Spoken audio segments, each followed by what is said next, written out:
In 1925, a man named Victor Lustig read a newspaper article saying the Eiffel Tower was too expensive to maintain.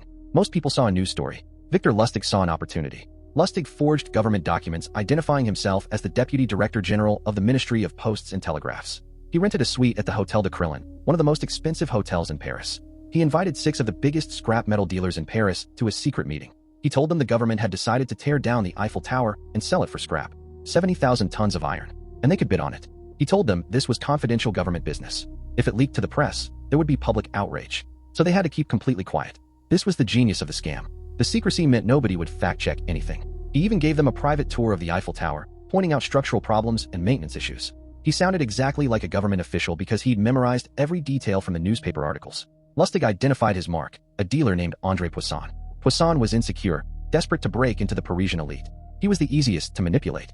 Lustig closed the deal. Poisson paid the equivalent of over $1 million modern dollars for the Eiffel Tower. In cash, Lustig took the money and immediately fled to Vienna on the next train. When Poisson realized he'd been conned, he was so humiliated that he never reported it to the police. He couldn't bear people knowing he'd been stupid enough to try to buy the Eiffel Tower.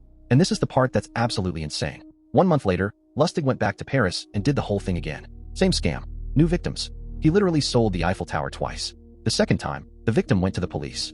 Lustig fled to America, where he went on to con Al Capone out of $50,000 and eventually got caught counterfeiting money. Victor Lustig died in Alcatraz in 1947. On his death certificate, under occupation, they wrote, salesman. The man who sold the Eiffel Tower twice was officially listed as a salesman.